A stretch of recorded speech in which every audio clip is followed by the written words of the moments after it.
They weren't born killers. They were born poor. The story of Bonnie Parker and Clyde Barrow begins not in blood, but in hunger. America in the early 1930s was a nation on its knees, its people broke, its banks collapsing, and its dreams crumbling into dust. The Great Depression had turned the land of opportunity into a landscape of desperation. In the dust-choked towns of Texas, survival often meant bending the law or breaking it entirely. According to official records, Clyde Chestnut Barrow was born in 1909. The son of poor farmers who migrated to Dallas seeking work.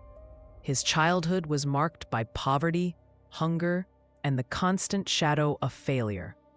By the time he was a teenager, Clyde had learned more about jails than schools. He stole cars, broke into stores, and ran from sheriffs who were just as desperate as the people they chased. Bonnie Elizabeth Parker, born in 1910, was different. Bright, artistic, and fiercely ambitious. She wrote poetry, dreamed of Hollywood, and married young, only to be abandoned. By 1929, she was working as a waitress in Dallas, trapped in the monotony of a life she never wanted. She was small, barely 5 feet tall, with a sharp wit and eyes that seemed to carry both sadness and defiance. The world gave her little, and she decided to take what it wouldn't offer. When Clyde and Bonnie met in January 1930, it wasn't love at first sight, it was recognition. Two souls cut from the same tattered cloth, bound by circumstance and a hunger for something greater than survival. Witnesses later said their connection was instant and electric.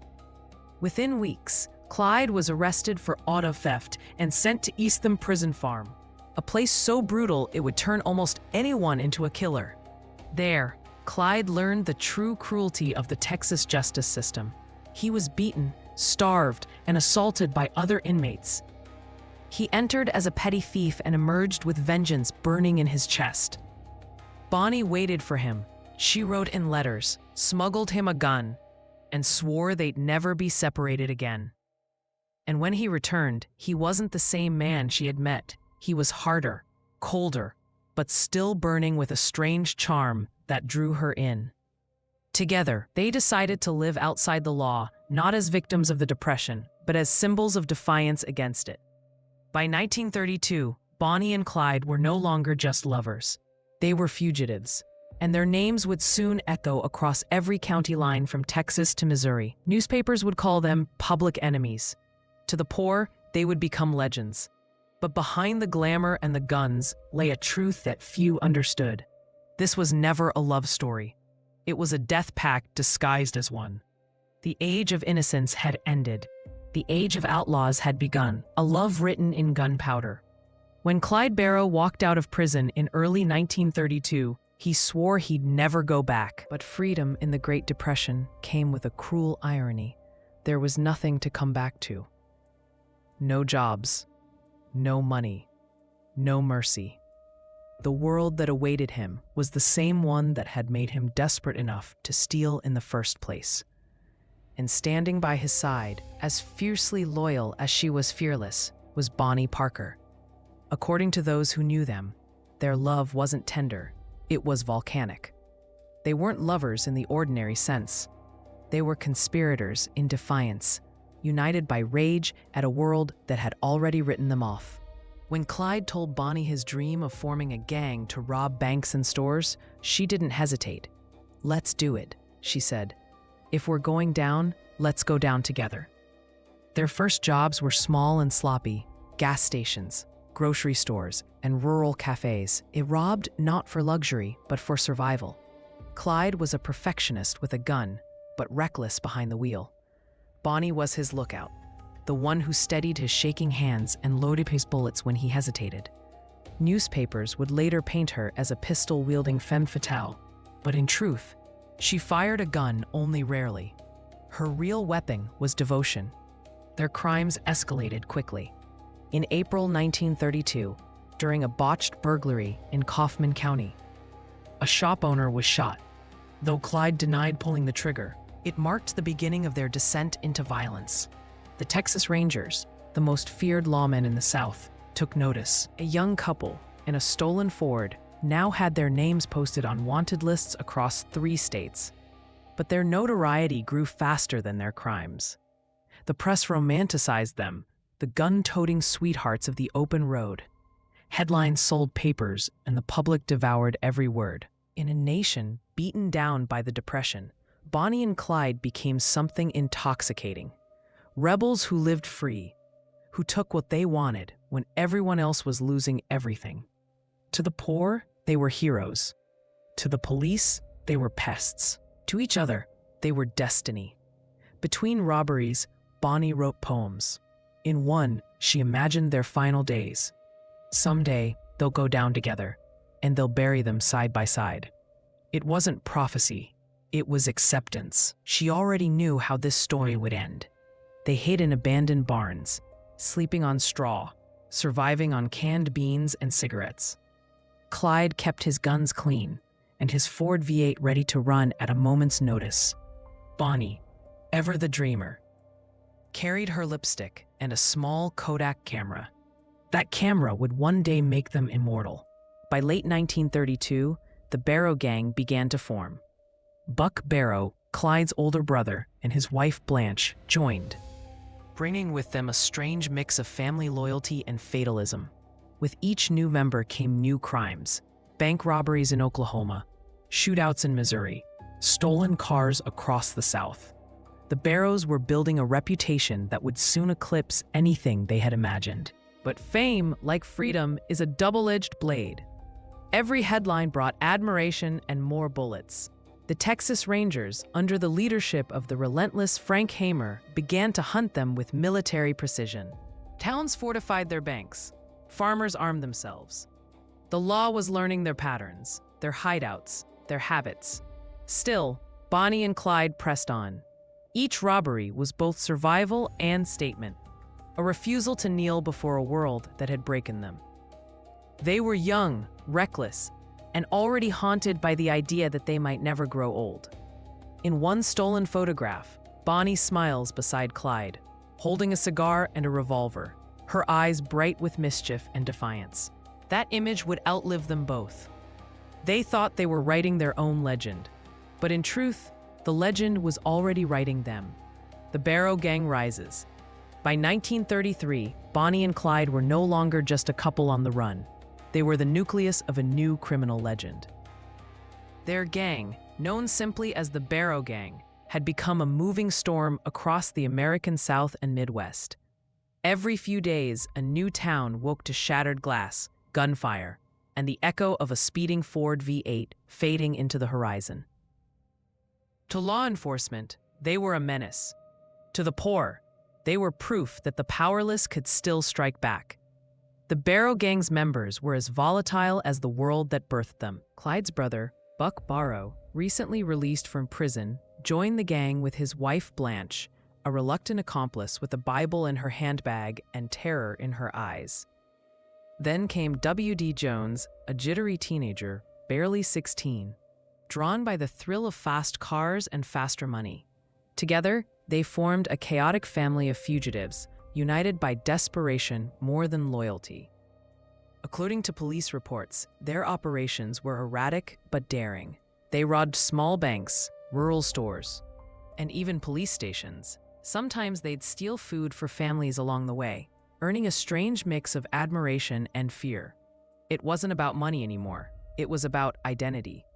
In a world that had taken everything from them, Bonnie and Clyde carved their names into history with bullets. They crisscrossed state lines, sleeping in stolen cars, barns, or cheap motor courts. Bonnie kept a scrapbook of newspaper clippings that glorified their exploits. Clyde, meanwhile, grew obsessed with revenge against the Texas penal system that had brutalized him.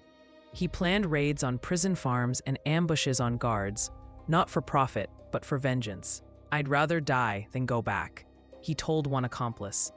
It was a promise he meant to keep. Their fame exploded in April 1933 when police raided their hideout in Joplin, Missouri. What followed was one of the most chaotic shootouts in Depression-era history. Clyde and Buck opened fire with Browning automatic rifles, military-grade weapons stolen from National Guard armories. 2 officers were killed. The gang barely escaped, leaving behind guns, notes, and a roll of undeveloped film. Those photographs, once printed, changed everything. The pictures showed Bonnie playfully pointing a revolver at Clyde, laughing, posing beside their getaway car. One image, Bonnie with a cigar clenched between her teeth, would become immortal, splashed across newspapers from Dallas to Chicago.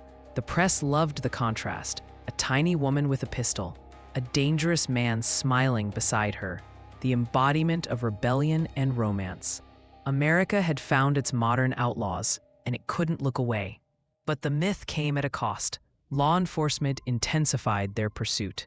The Texas Rangers, under the leadership of Frank Hamer, began coordinating across state lines, tracking the Barrow gang's movements through stolen car reports and bank robberies. The FBI, still in its infancy, started to pay attention. Each crime scene was a breadcrumb trail leading closer to their capture. Inside the gang, tensions grew. Blanche hated the bloodshed. Buck tried to mediate, torn between family and fear. W.D. Jones was unraveling under pressure, his youthful thrill turning into paranoia. And Donnie, still loyal, still writing poems, was beginning to see the cracks in their dream. Her injuries from a car crash left her permanently scarred and limping. The romance of the road was giving way to exhaustion, yet the world only saw the legend. Newspapers called them the Bloody Barrows.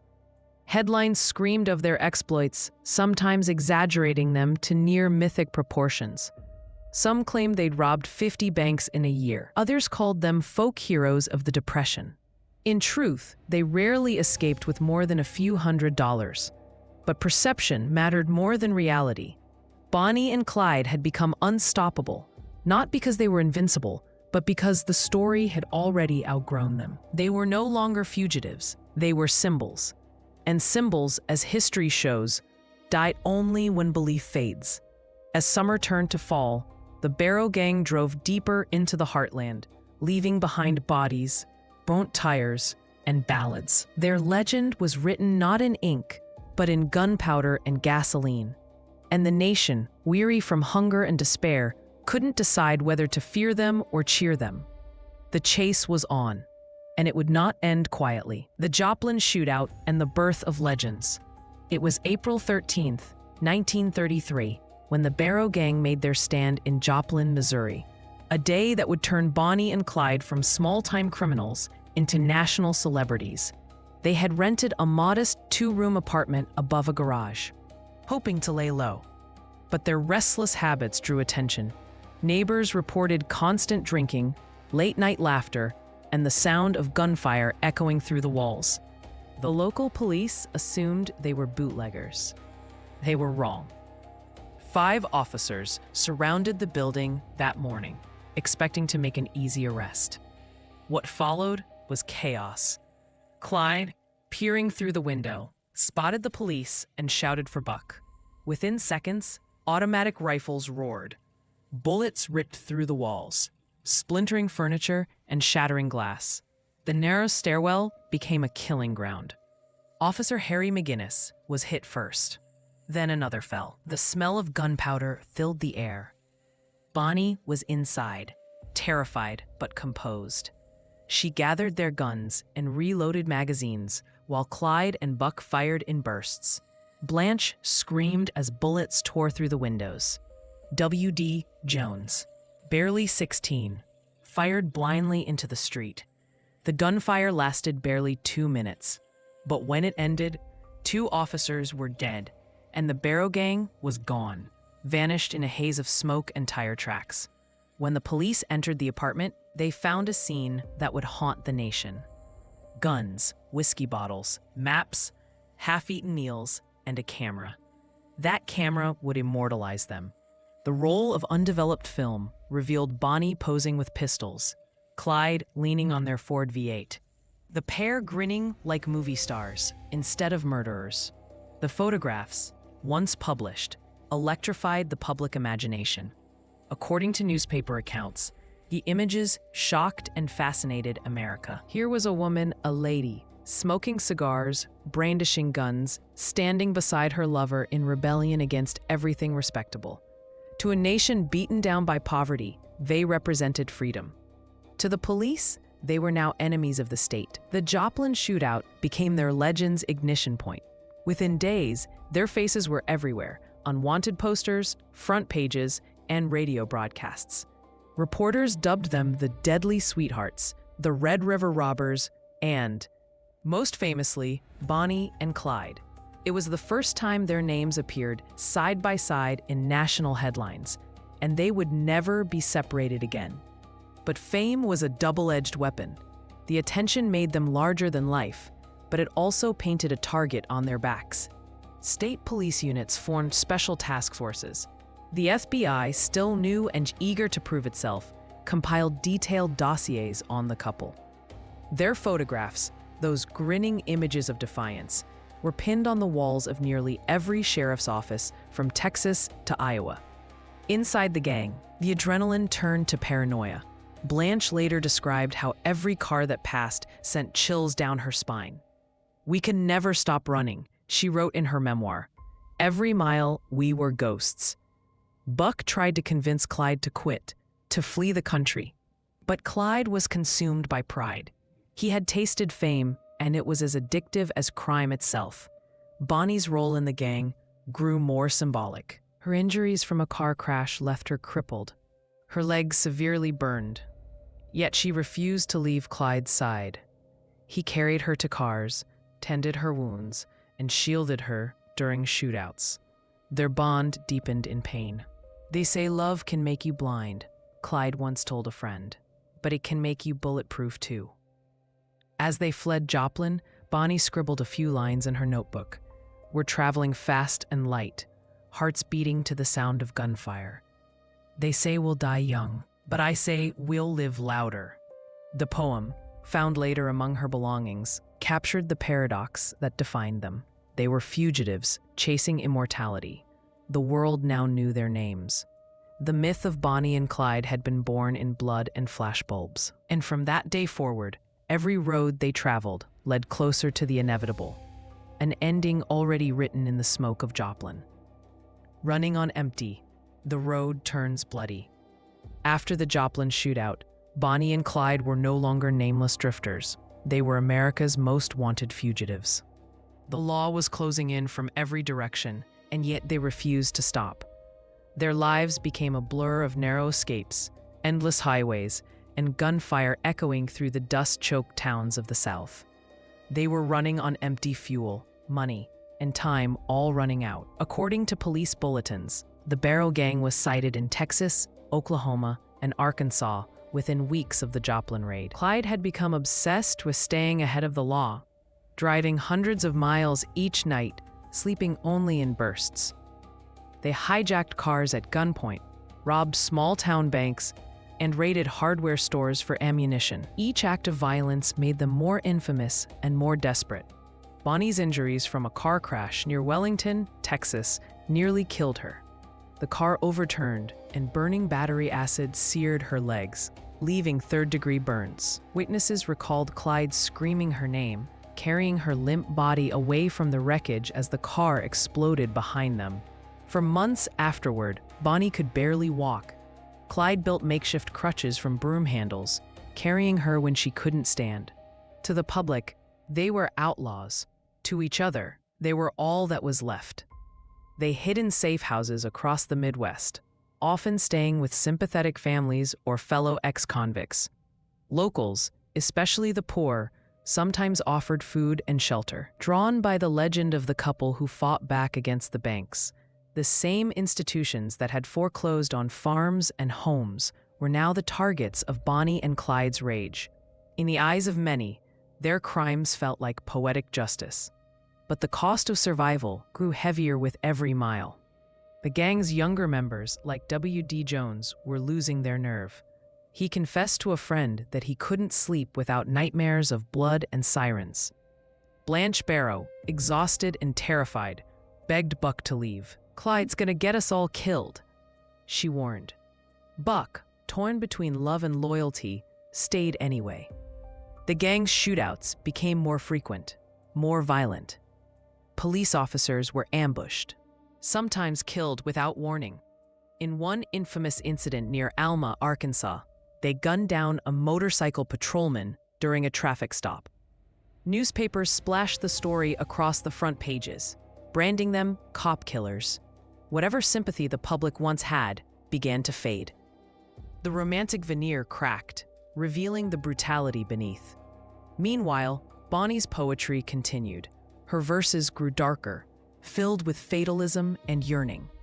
In her poem, The Trail's End, she wrote, "Someday they'll go down together, and they'll bury them side by side. To few it'll be grief, to the law a relief, but it's death for Bonnie and Clyde."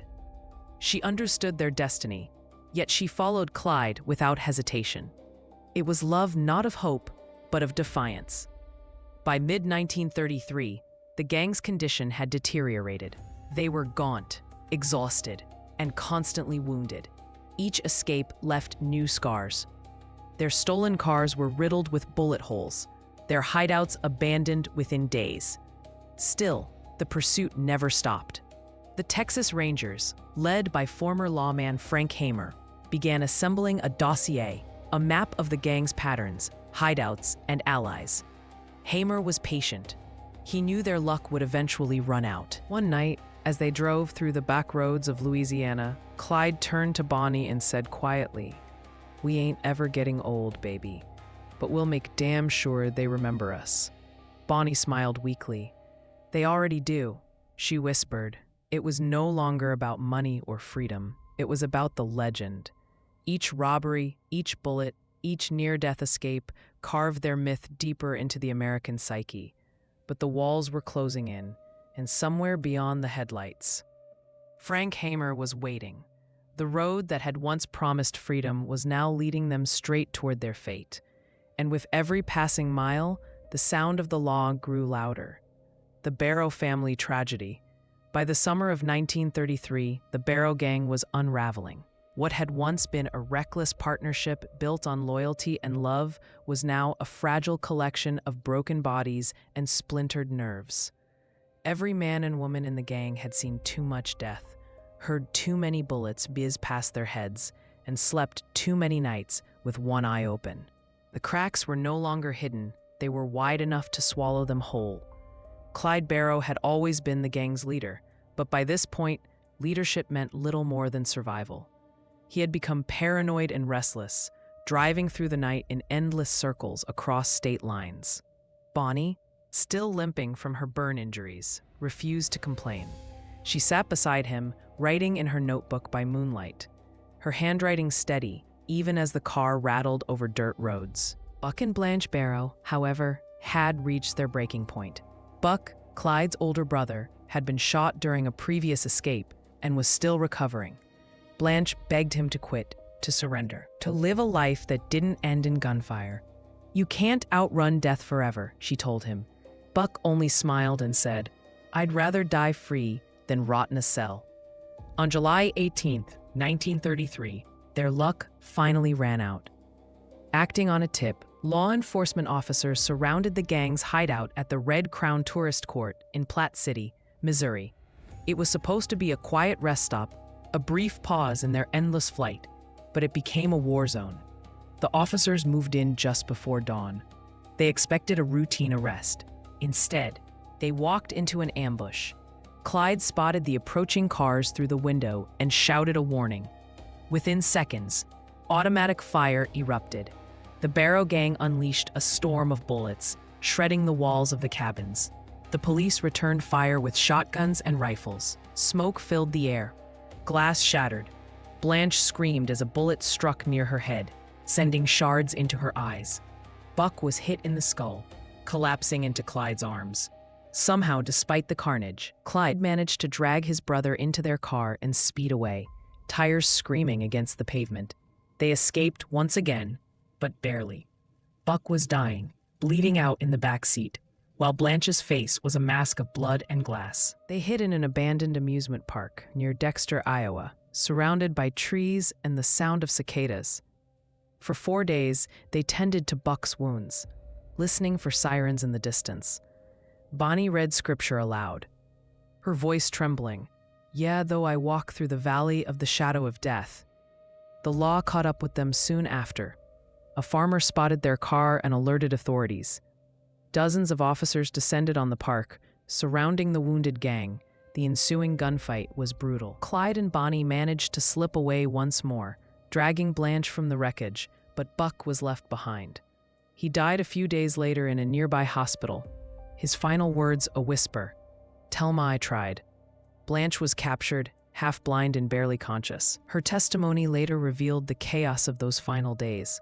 The smell of blood, the sound of Clyde crying over his dying brother, Bonnie's quiet prayers.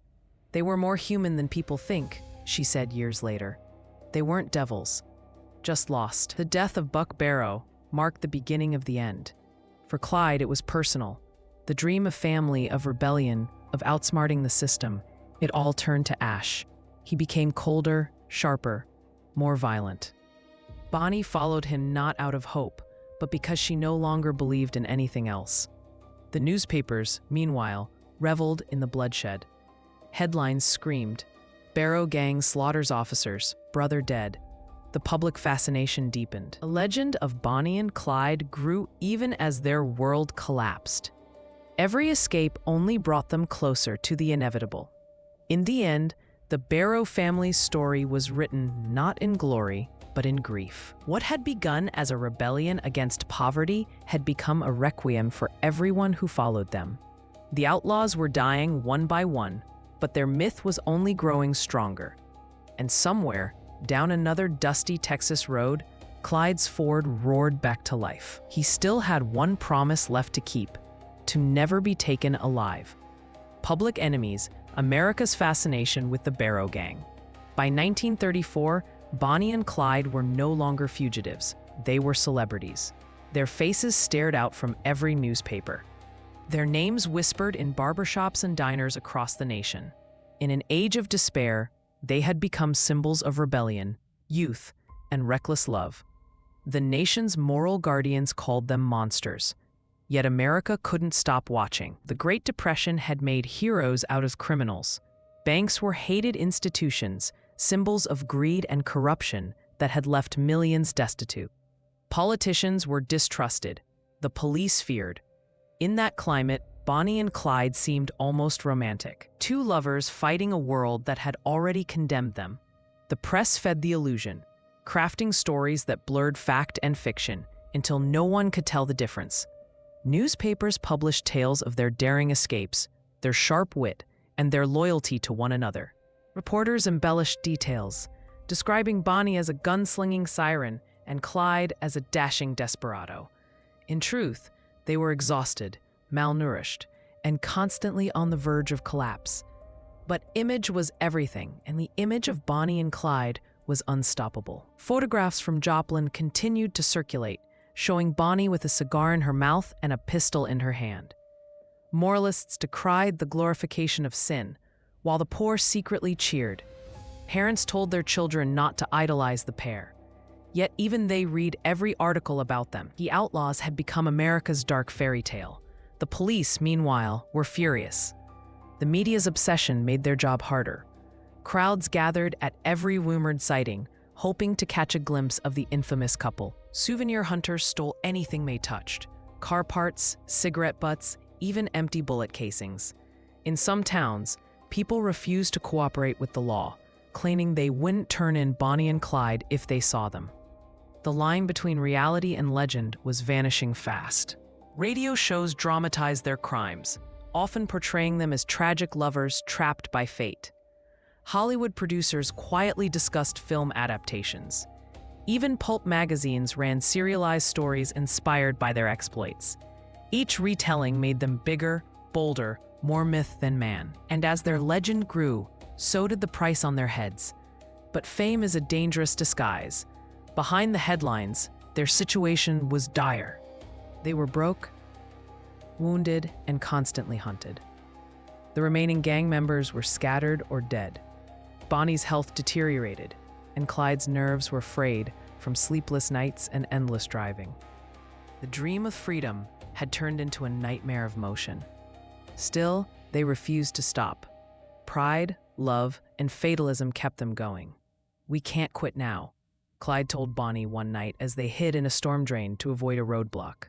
"If we stop, it's over." Bonnie nodded, her voice calm but distant. "It's over anyway," she whispered. The press, oblivious to their suffering, continued to build the myth. "America's Romeo and Juliet of the road," one headline read. Another described their life as a thrilling saga of crime and devotion.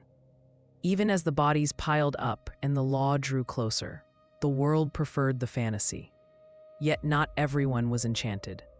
Among those who had sworn to end the legend was former Texas Ranger Frank Hamer. Unlike the others, he wasn't chasing fame, he was chasing order. A man of few words and fierce resolve, Hamer studied their movements like a hunter tracking wolves. He mapped their habits, their routes, their allies. "They're creatures of pattern," he said. "And patterns can be broken." Hamer's quiet pursuit contrasted sharply with the media circus surrounding his prey. While reporters spun romance, Hamer planned an ambush. He knew Bonnie and Clyde's story could only end one way: in blood and dust. And every mile they drove brought them closer to the trap he was setting. As America romanticized the legend, the reality was closing in. The curtain was rising on their final act, and somewhere in Louisiana, Frank Hamer was waiting for his cue. Frank Hamer's pursuit.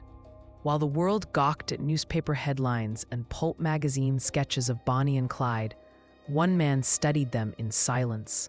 His name was Frank Hamer, a former Texas Ranger, a legend in his own right, and a man who had no interest in fame. Where the press saw romance, Hamer saw rot. He believed the myth of Bonnie and Clyde was poisoning the nation's conscience, and he meant to end it. Born in 1884, Frank Hamer had spent his life chasing killers, bootleggers, and bandits across the South. He was a product of an older world, a gunfighter who preferred justice to law, the kind of man who carried scars both visible and buried deep. By 1934, he had retired, but the governor of Texas, Miriam Ma Ferguson, personally requested his return. The task was simple but deadly: find Bonnie and Clyde Barrow and put an end to their spree. Hamer accepted with quiet certainty. "They're killing lawmen," he said. "That ends now." He began by doing what no other officer had done. He studied them as people, not criminals. He collected every police report, every newspaper clipping, every rumor from the backroads of Texas, Louisiana, and Oklahoma. He traced their routes, noting that Clyde always drove in a wide circle, returning eventually to the same safe havens: family homes, trusted farmers, and backroad hideouts. "They travel like wolves," Hamer wrote in his notes, "always circling the den."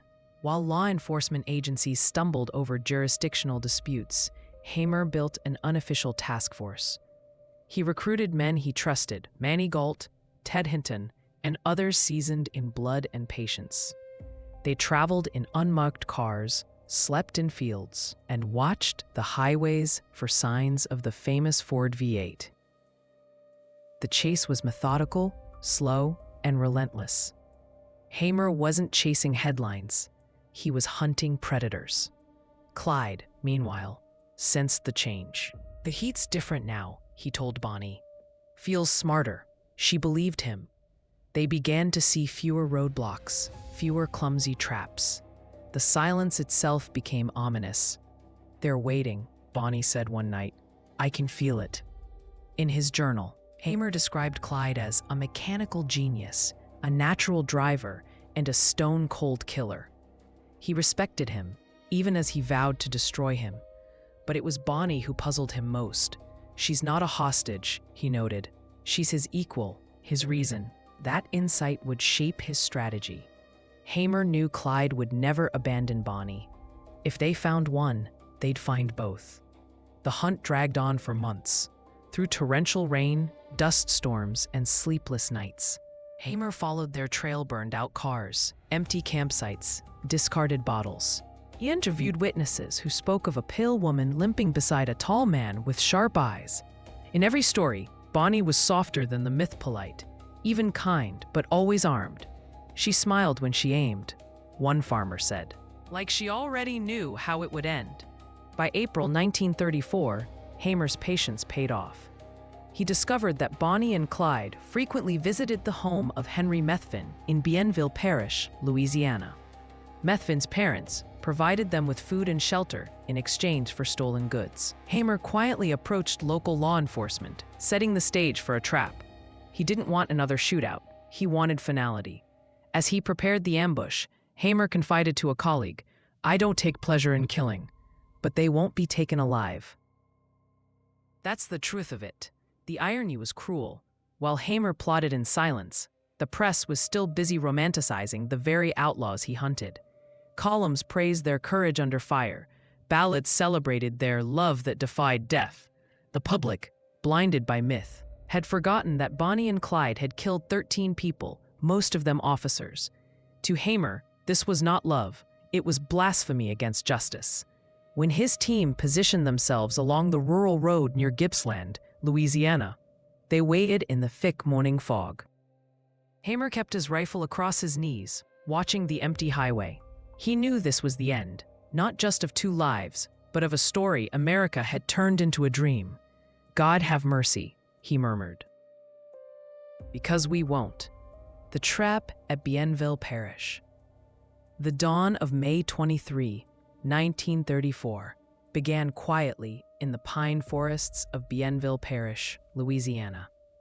The air was heavy with humidity, and a thin veil of fog clung to the earth. On an unpaved road outside Gippsland, 6 lawmen crouched in the brush, rifles poised, eyes fixed on the bend where they knew Bonnie and Clyde would appear.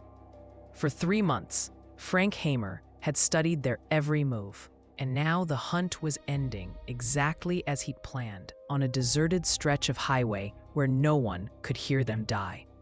The plan was simple but merciless. Hamer's posse, Frank Hamer, Manny Galt, Ted Hinton, Bob Alcorn, Brentis Oakley, and Henderson Jordan had set up the ambush near the home of Henry Methvin's parents. Methvin, one of Clyde's occasional accomplices, had struck a deal for his own pardon in exchange for helping to lure the couple into the open. The bait was Methvin's father, who parked his truck by the roadside that morning, pretending to need help. Clyde's chivalry and loyalty to friends would be his undoing. For hours, the posse waited in silence. The only sounds were the cicadas and the distant hum of an approaching engine. At 9:15 a.m., Hinton, the youngest of the group, heard it first, the low, throaty growl of Clyde's beloved Ford V8. The car came into view, dust curling behind it like a ghost.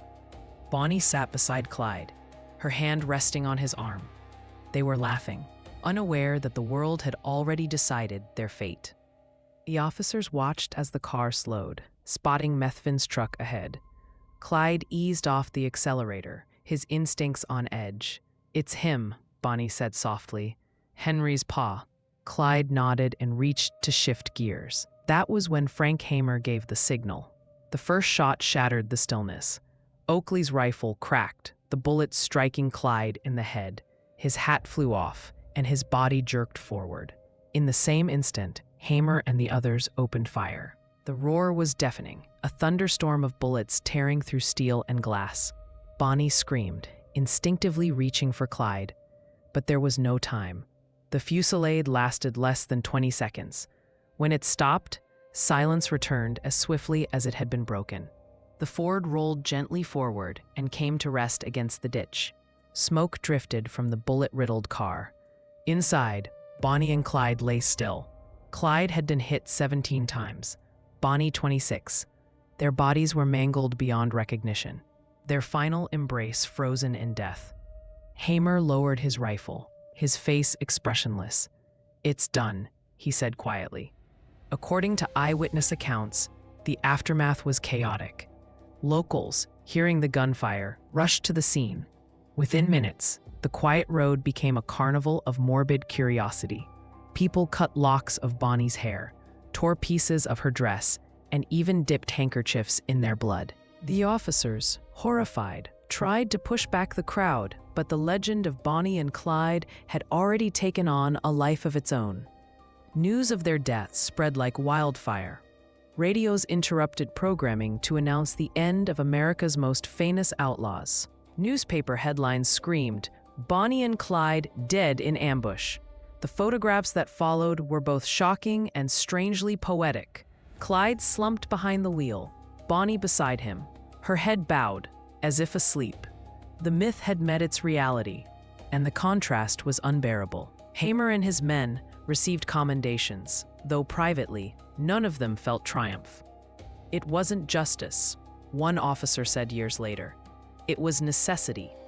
The violence had been overwhelming, even by the standards of the time. Yet there was no other way. They wouldn't surrender, Hamer told reporters. They have killed a dozen more before the week was out. As the bodies were taken away, the Ford, now a twisted relic, was towed into town, where crowds swarmed to see it. Children touched the bullet holes as if they were holy wounds. The legend of Bonnie and Clyde had ended in blood, but in that ending, it found immortality. Their deaths were not the conclusion of their story, but the beginning of something far more enduring. In the end, Frank Hamer walked away from the scene without ceremony. When asked how he felt, he paused and said, "I did my job." Then he turned his back on the legend he'd helped create and disappeared into history, leaving behind only silence and the echo of gunfire in the Louisiana pines. The aftermath, death of a dream. The day Bonnie and Clyde died, America stopped. Radios buzzed with the news before the smoke had even cleared in Louisiana. Newspapers rushed out special editions. Telegraph wires burned with the words, "Bonnie Parker and Clyde Barrow slain by police ambush." It was the end of an era, the death of two outlaws who had become, for better or worse, reflections of their time. Within hours, thousands of people descended on the small town of Arcadia to see the bodies. They came in cars, on foot, even on horseback, forming lines outside the funeral homes. Children were lifted onto shoulders to glimpse the coffins. Some wept, others smiled. They got what was coming, one man said to a reporter. But damn, they sure lived fast. The coroner's report was clinical. Cold 53 bullet wounds in total. The undertakers struggled to prepare the bodies, their hands slick with blood and dust. Bonnie's leg, still scarred from the car accident, was almost destroyed. Clyde's face, once confident and sharp, was barely recognizable. Yet even in death, they drew crowds. "They look peaceful," one woman whispered, "like they're just resting." Photographs of their corpses were printed in papers across the nation. The same press that had once glorified their rebellion now dissected their downfall. Headlines called them Public Enemy Number 1 and his gun maul. Others romanticized the end, framing it as a tragic love story. They died as they lived, together. But behind the spectacle lay quiet chaos. Their families, hounded by reporters, begged for privacy.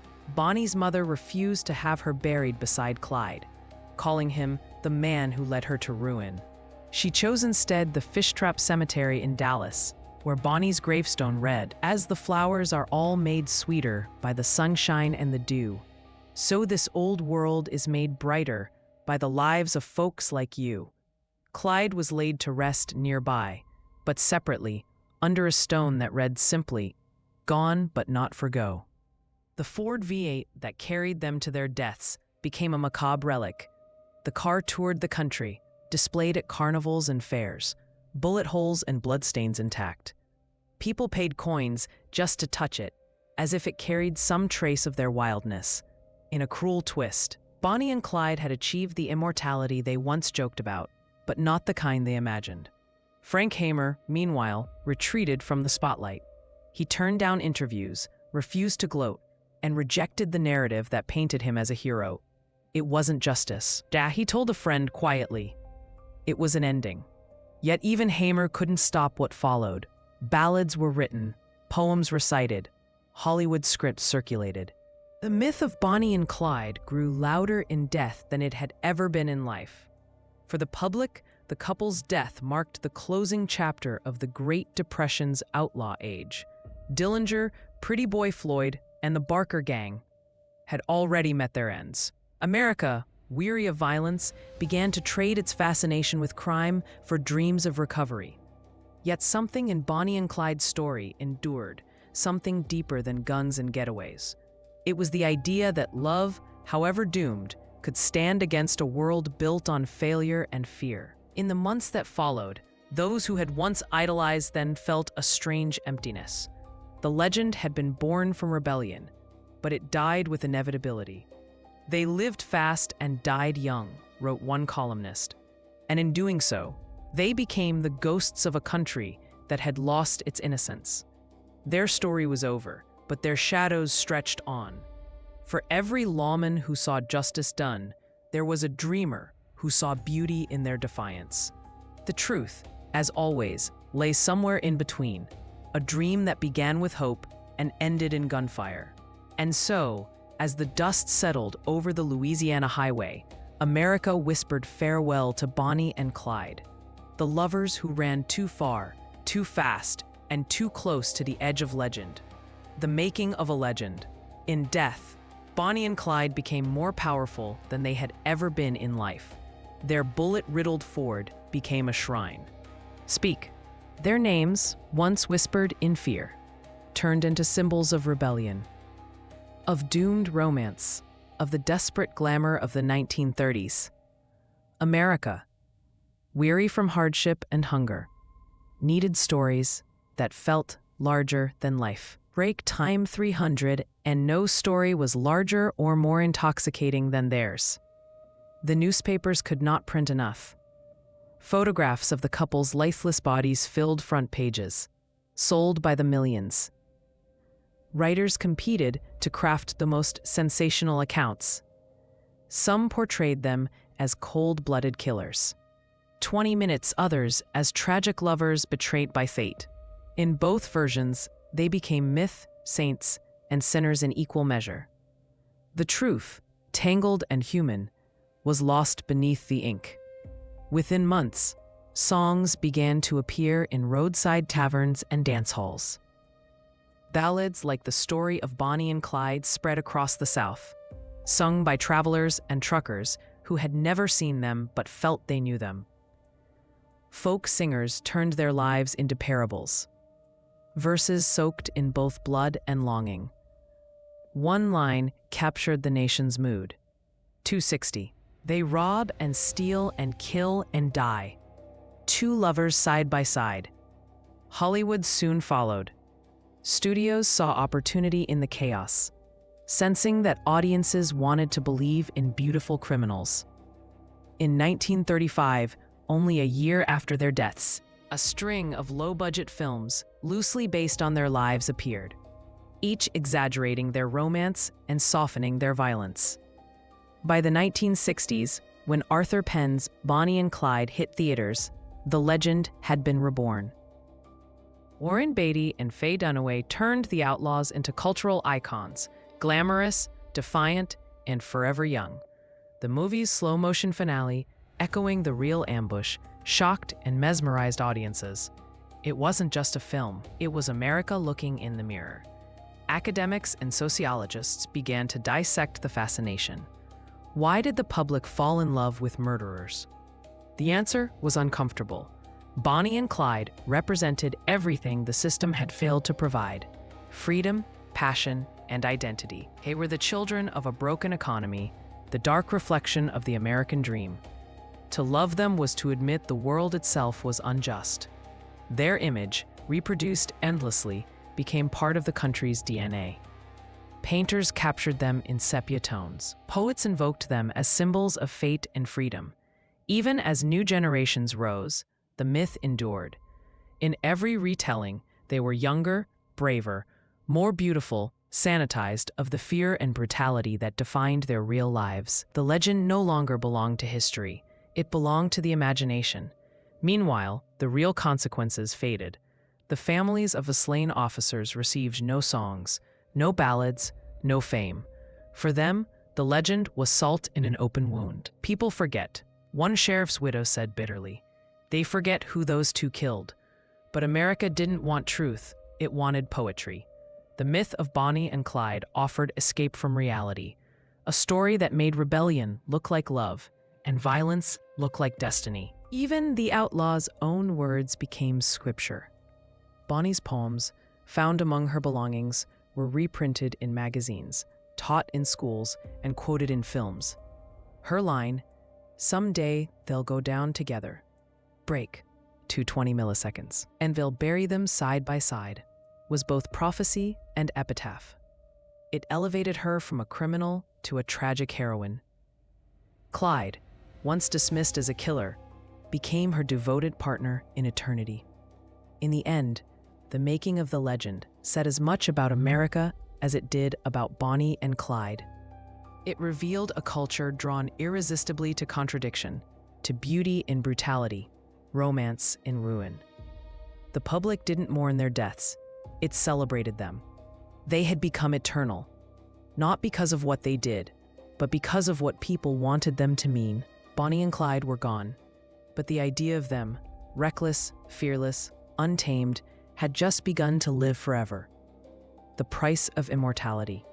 Immortality always comes with a cost, and for Bonnie and Clyde, the price was paid not in gold, but in grief. Their legend grew like wildfire, beautiful, deadly, and uncontrollable. But while the nation reveled in the story of two lovers who defied the world, those who had truly known them were left to live among the ashes. The families they left behind, the victims they killed, and even the men who brought them down, all carried scars that fame could not heal. For the Barrow and Parker families, life after the ambush was an endless cycle of questions, interviews, and judgment. Strangers arrived at their doors demanding stories, photographs, even relics. Bonnie's mother, Emma Parker, never escaped the shadow of her daughter's choices. She wasn't evil, she once told a reporter. She was lost, they both were, yet few believed her. To the public, Bonnie had become a symbol, a woman who traded morality for love and glory. The nuance of her humanity was drowned by the Clyde's mother, Bonnie Barrow, spent her final years defending her son's memory, insisting he had been a good boy led wrong. She kept his letters in a shoebox and prayed for forgiveness that never came. The families of the slain officers, on the other hand, could not forgive at all. For them, the legend of Bonnie and Clyde was not romance, it was desecration. Every time someone sings about them, one widow said, "They kill my husband again." The men who ended their story did not fare much better. Frank Hamer returned to Texas a hero in name only. The newspapers printed his photograph beside the mangled Ford, calling him the man who got Bonnie and Clyde. But the glory was hollow. Hamer despised the spectacle that followed, the crowds, the reporters, the blood-stained souvenirs. "I did my duty," he said, "that's all."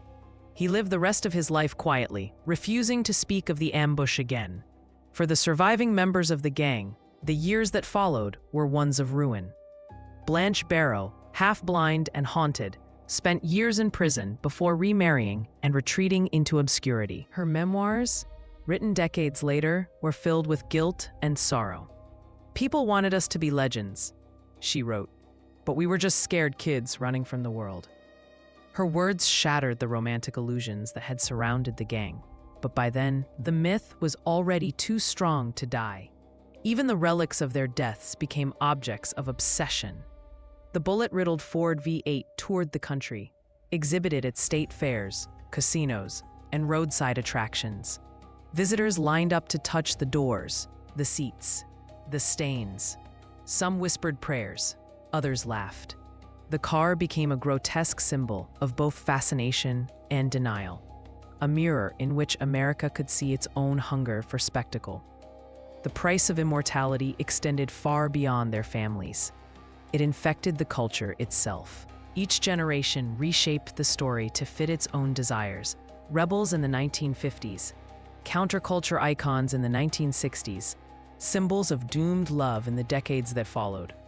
The truth was irrelevant. What mattered was how they made people feel: alive, defiant, unafraid. They had become the embodiment of the freedom everyone wanted, but few dared to claim. Yet in the quiet corners of history, the real Bonnie and Clyde were far less glamorous. They were tired, frightened, and trapped by choices that no longer belonged to them. Their immortality was not a gift. It was a prison built by fascination. Every poem, every film, every song resurrected them, but none released them from what they had become. In the end, the price of immortality was that Bonnie and Clyde stopped being human. They became legend, and legends, by their nature, can never rest. Echoes through time, the echo of Bonnie and Clyde's story never truly faded. Decades passed, yet their names continued to resurface in songs, films, books, and whispered conversations about rebellion and love. They had become the ghosts of America's restlessness, haunting the edges of popular culture, returning whenever the nation began to question its own identity. In the 1940s and 1950s, their memory lived quietly, kept alive by old newspapers and roadside folklore. Veterans returning from World War II found their stories strangely familiar, a tale of people caught in forces larger than themselves. As America entered an age of conformity, Bonnie and Clyde became symbols of what society wanted to suppress: chaos, freedom, and the refusal to obey. The 1960s revived them with ferocity. The world was changing. Civil rights protests, anti-war movements, the rise of rock and rebellion. When Arthur Penn's film Bonnie and Clyde premiered in 1967, it didn't just tell their story, it redefined it.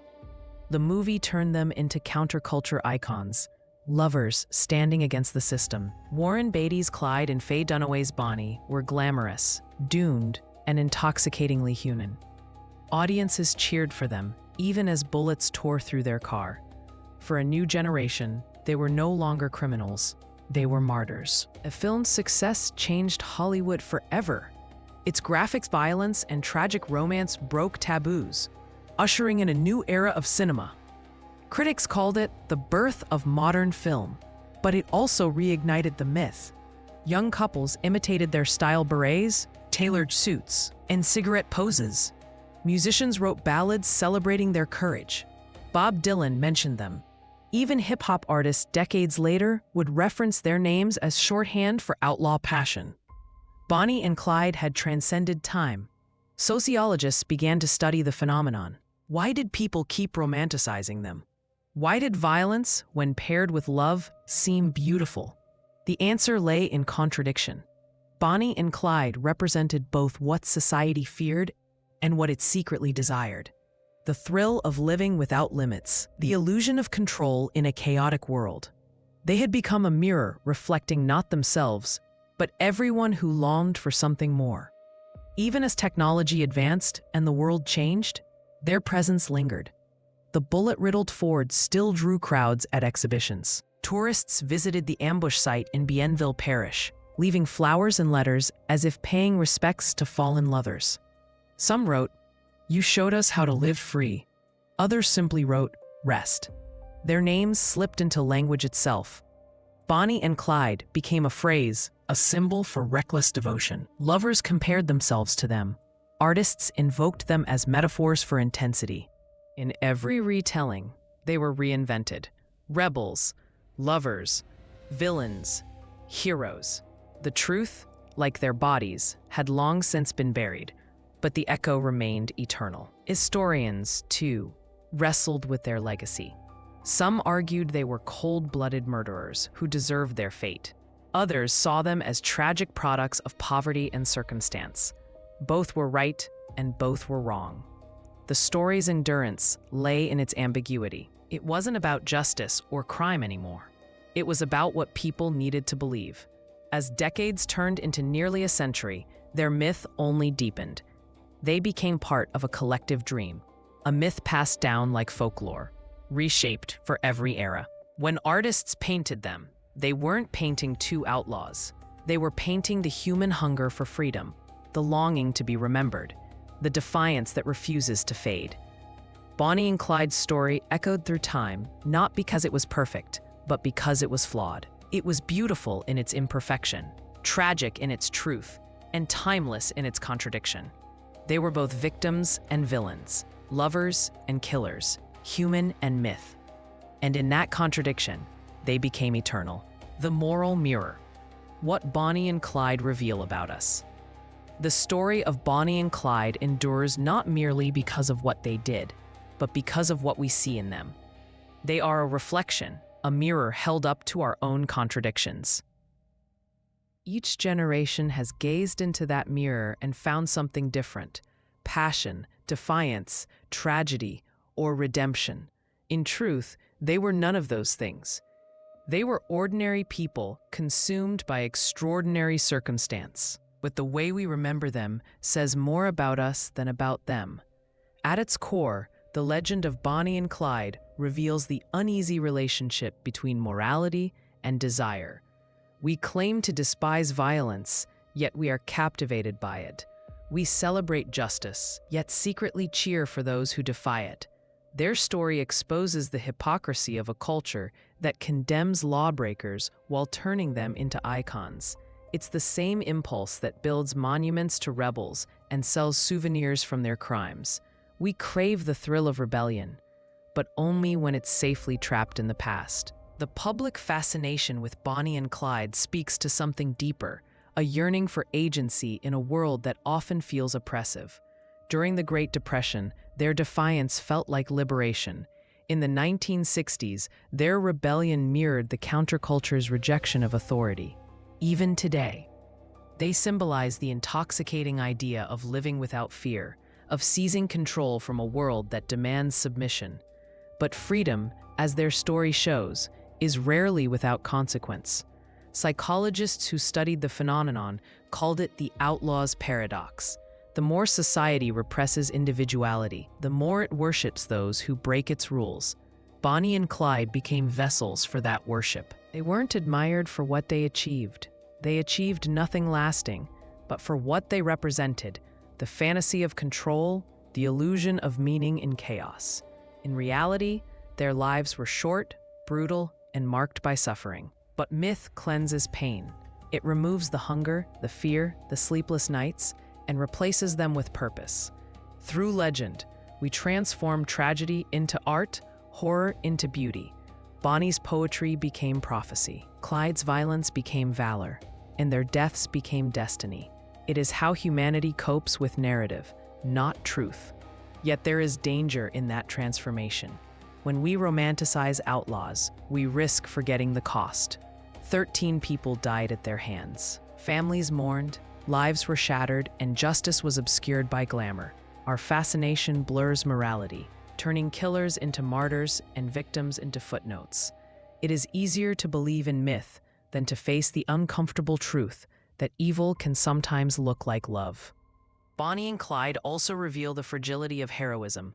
Society creates heroes not from virtue, but from need.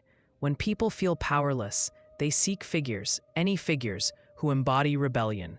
The same forces that made Bonnie and Clyde famous still operate today. The media's hunger for spectacle, the public's desire for escape, and the enduring seduction of danger. The myth persists because the need persists. In classrooms and films, their story is often framed as a cautionary tale, yet it rarely cautions. Instead, it fascinates. Students remember the romance, not the corpses. Audiences cheer their defiance, not their downfall. The lesson is there, but it is buried under the glitter of nostalgia. We don't want to learn from Bonnie and Clyde. We want to be them, if only for a heartbeat. And perhaps that is the ultimate revelation. The story of Bonnie and Clyde is not about crime or love or death. It is about the human condition. It is about our endless struggle between morality and desire, conformity and freedom, truth and illusion. They remind us that rebellion can be both noble and destructive, that love can both save and consume, and that immortality is never free. In their mirror, we see ourselves, our hunger, our hypocrisy, our fascination with the edge.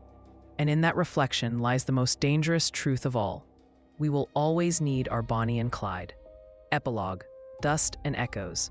the story of Bonnie and Clyde ends the way all great legends do, not with clarity, but with echo. Nearly a century has passed since the morning their car came to rest on that Louisiana road, and still the dust has not settled.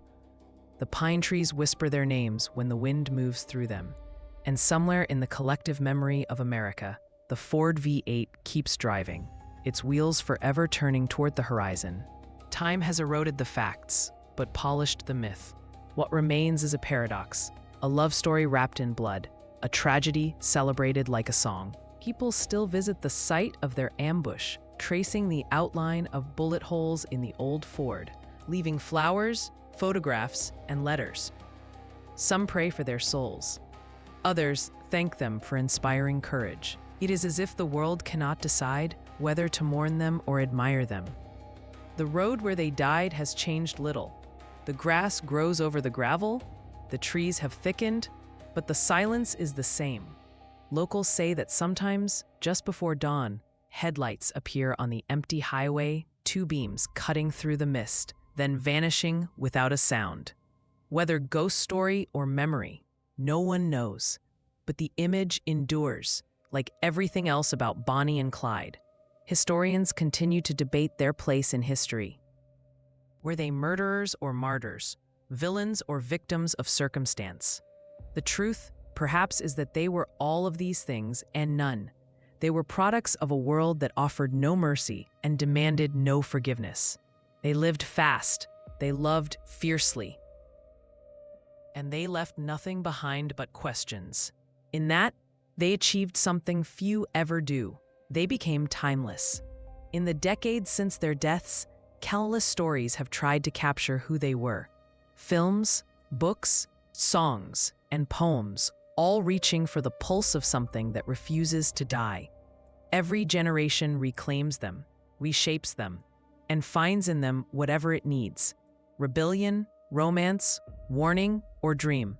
They have become archetypes, symbols of the eternal struggle between freedom and fate.